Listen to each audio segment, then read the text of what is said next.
Good evening and welcome to News Channel 8. I'm Jerome Aegean, and here's some of the top stories we have for you tonight. Two new members of the governor's cabinet are sworn in. A judge's decision jeopardizes the safety of the community. And Charlita Schuster keeps the music in motion. These stories and more are up next on News Channel 8.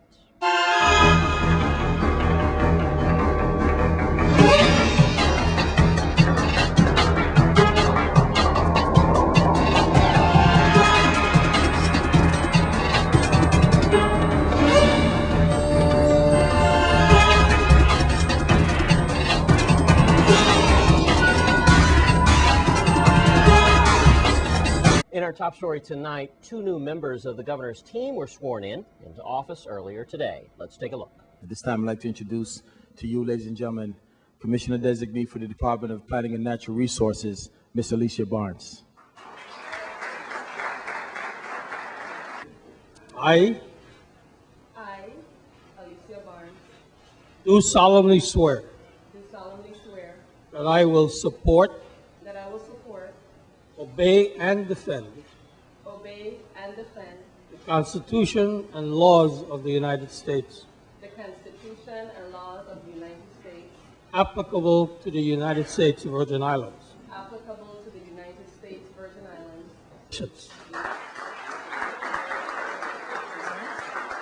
Congratulations.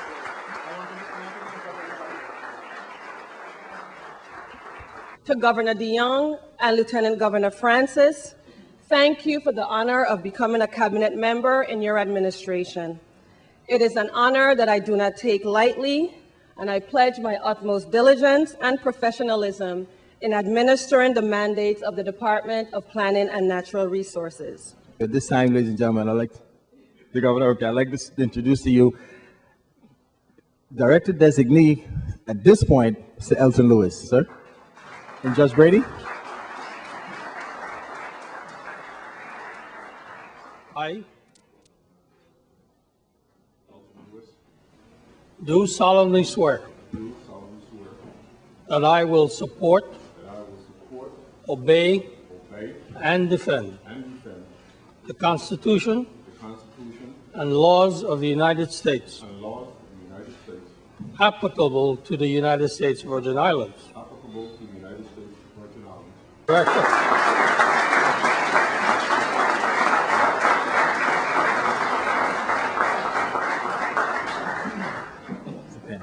Today, this morning, Governor, I want to reaffirm my commitment to serve the people of the territory to the best of my ability.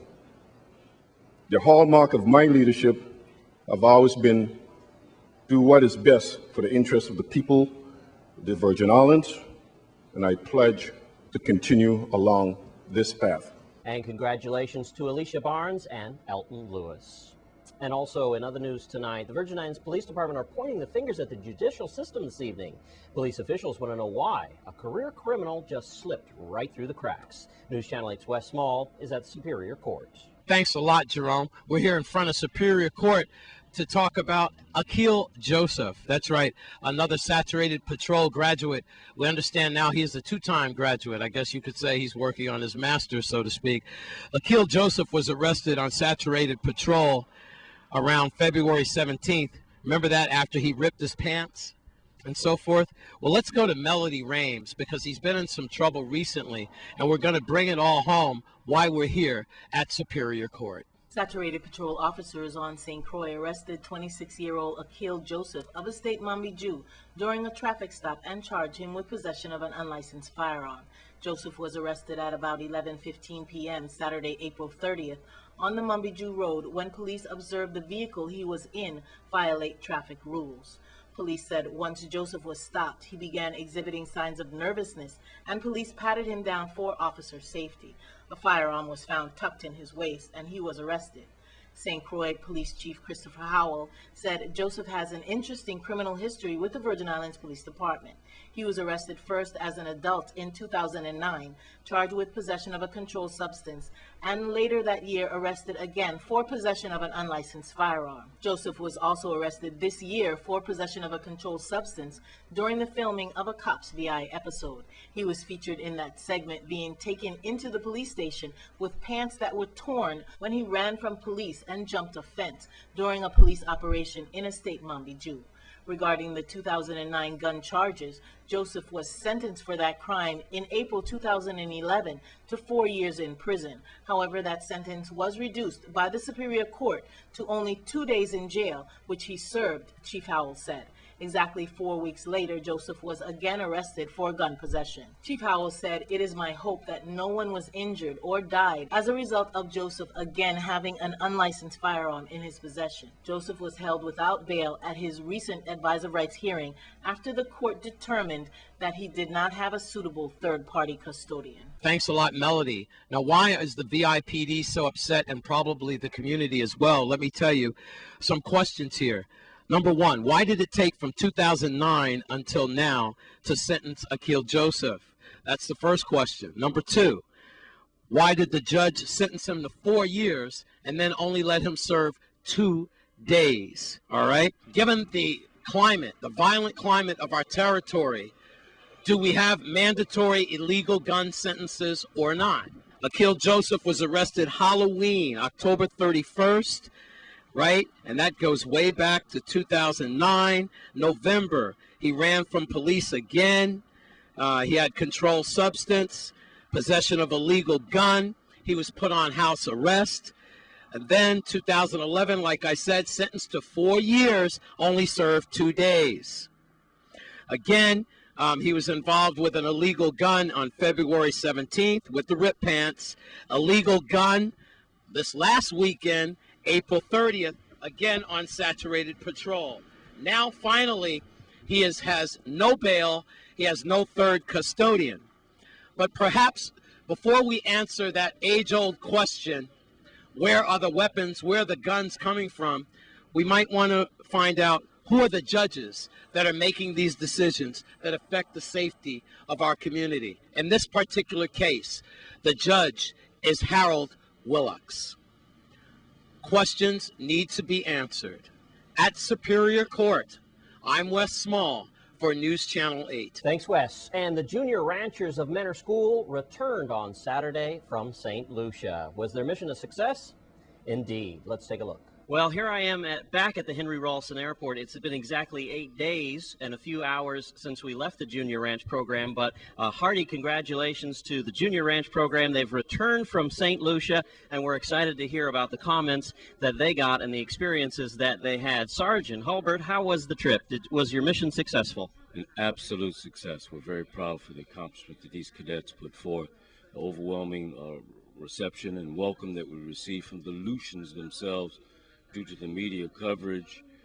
Really impressed with the way that people responded to these cadets and the life transformation that they've gone through in watching the struggles of the hurricane survivors of Hurricane Thomas. I would imagine so. And Colonel Kufi, you are back. Welcome back.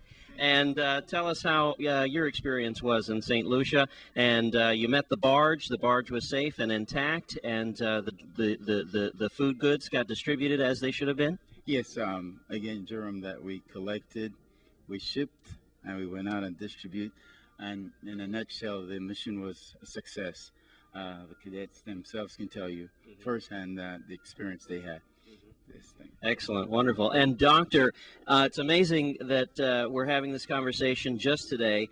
On Good Morning America, they were talking about how they are sending psychologists to the areas that have been destroyed in the southern part of the United States to help with psychological damage that has been caused in a situation of this kind of devastation. Did you experience a lot of that in St. Lucia? Well, definitely the level of distress is really high. There is a lot of needs for help, and we feel like we have been participating as much as we could. The children were very helpful and very participating as well, and we feel that it's been a very, very good time for them. Phelps, what is your greatest memory about this trip? The greatest memory I had was giving up the food to suffer to help other people in need. A good feeling. Yes, though. And you, King, how did you experience St. Lucia? It was really fun and nice, but the destruction was very sad. And no doubt we're experiencing that a lot in some of our families in the southern part of the hemisphere here in the United States as well. How about you, Weeks? How did you find St. Lucia?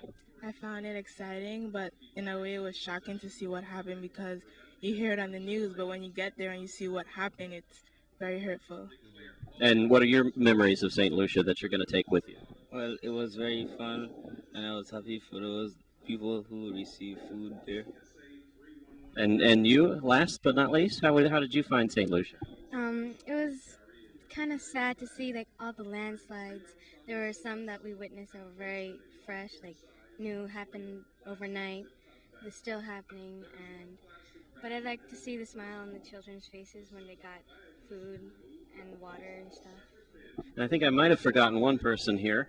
And how did you find St. Lucia, and what were your greatest memories about this trip? I'd say the greatest memories I had were, well, look into a little kid's face when you give them a flag, a bottle of water, watch them go home with their mothers with a box of food. Seeing the devastation, the damage to the houses, the help they need. I'm glad I could help them in any way I could. Well, we're glad that you got that opportunity. I think it was a wonderful experience shared by all, and from all of us here at Channel 8 News, we salute your bravery, your honor, and your sacrifice.